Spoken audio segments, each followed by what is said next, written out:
Asia কাপের group বির high voltage ম্যাচে আজ মাঠে নামছে বাংলাদেশ শ্রীলঙ্কা। বাংলাদেশের বিপক্ষে ম্যাচ দিয়ে এশিয়া কাপ মিশন শুরু করছে শ্রীলঙ্কা। অন্যদিকে নিজেদের প্রথম ম্যাচে হংকংয়ের বিপক্ষে বড় জয়ে মিশন শুরু করেছে টাইগাররা। বাংলাদেশ শ্রীলঙ্কার মধ্যকার ম্যাচ নিয়ে দর্শকদের মধ্যে রয়েছে বাড়তি উত্তেজনা, কারণ বাংলাদেশ শ্রীলঙ্কা ম্যাচ মানেই যেন মাঠের বাইরে একটি উত্তেজনা বিরাজ করে।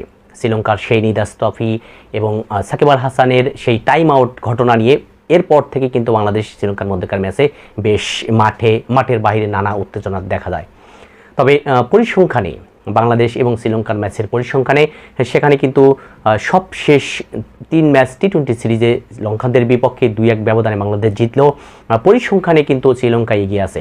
এখন পর্যন্ত দুই দল 20 ম্যাচে মুখোমুখি হয়েছে, সেখানে বাংলাদেশের জয় 8টি এবং শ্রীলঙ্কার জয় 12টি ম্যাচে। এই ম্যাচে বাংলাদেশ এবং শ্রীলঙ্কার ম্যাচে একটি শিয়ানে লড়াই হবে, কারণ দুই দলই কিন্তু চাইবে জিততে। বিশেষ করে বাংলাদেশ কোনোভাবেই চাইবে না ঝুঁকি নিতে। বাংলাদেশের পরে ম্যাচ রয়েছে আফগানিস্তানের বিপক্ষে। তুলনামূলক আফগানদের চেয়ে শ্রীলঙ্কা কিছুটা হলেও দুর্বল, সেই দিক থেকে বাংলাদেশ এই ম্যাচে জিতে শেষ চার নিশ্চিত করতে চাইবে আগে ভাগেই।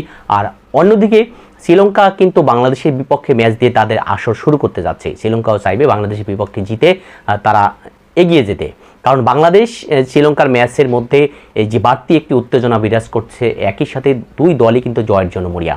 কারণ শ্রীলঙ্কাও চাইবে না যে তাদের শেষ চারে উঠতে গেলে আফগানিস্তানকে বেছে নেওয়া। সুতরাং এই ম্যাচের মধ্যে মাঠের বাইরে দর্শকদের মধ্যে উত্তেজনা রয়েছে। তবে বাংলাদেশের একাদশ নিয়ে যদি একটু বলি, সেটি হচ্ছে যে বাংলাদেশের পেসার তানজিম সাকিব গতকাল কথা বলেছেন। তিনি বলেছেন যে খুব একটা পরিবর্তনের সম্ভাবনা নেই, সেক্ষেত্রে বাংলাদেশ 3 পেসার 2 স্পিনার নিয়ে খেলতে পারে। তবে একজন বাড়তি ষষ্ঠ বলারের কথা অনুভব করেছেন, সেক্ষেত্রে শামীম হোসেন পাটোয়ারিকে হয়তো একাদশে থাকলে তাকে বোলিং অ্যাকশনে ফিরে আনতে পারেন। সেক্ষেত্রে বাংলাদেশি ওপেনিংয়ে থাকছেন তানজিম সাকিব এবং পারভেজ হোসেন ইমন, ওয়ানডাউনে থাকছেন লিটন দাস, 4 নম্বরে তাহিদ হৃদয়, 5-এ জাকের আলী, 6-এ শামীম হোসেন, 7-এ থাকছেন। সেক্ষেত্রে 7-এ একটি পরিবর্তনের সম্ভাবনা রয়েছে। সেক্ষেত্রে শেখ মেহেদির পরিবর্তে নাসুম আহমেদ একাদশে ফিরতে পারেন। নাসুম একাদশে ফিরলে নাসুমের পরে থাকছেন রিশাদ হোসেন। এছাড়া 3 পেসার নিয়ে বাংলাদেশ মাঠে নামবে। সেক্ষেত্রে তানজিম সাকিব, তাসকিন আহমেদ এবং মুস্তাফিজুর রহমান, এই হলো বাংলাদেশের সম্ভাব্য একাদশ। সেই সাথে বাংলাদেশের বিপক্ষে ম্যাচ নিয়ে কিন্তু লঙ্কান অধিনায়ক সারিদ হাসারাঙ্কা তিনি কিন্তু একটি স্পষ্ট ঘোষণা দিয়েছেন যে বাংলাদেশের বিপক্ষে তারা সেরা ক্রিকেট খেলবে, তারা বাংলাদেশকে কিভাবে হারাতে পারে সেই কৌশল তাদের জানা আছে। যদিও সবশেষ ঘরের মাঠে তারা বাংলাদেশের বিপক্ষে সিরিজ হেরেছে, তারপরেও বাংলাদেশের বিপক্ষে জয়ের ব্যাপারে তারা বেশ আত্মবিশ্বাসী। তবে বাংলাদেশকে কিন্তু তাদেরকে ছেড়ে কথা বলবে না। লিটন দাসের দল কোনোভাবেই শ্রীলঙ্কাকে ছেড়ে কথা বলবে না, চোখে চোখ রেখেই কিন্তু লঙ্কানদের বিপক্ষে লড়াই করবে। একই সাথে দুই দলের ব্যাটিং, বোলিং, স্পিনিং অর্থাৎ 3 বিভাগেই কিন্তু বেশ হাড্ডাহাড্ডি লড়াই হবে।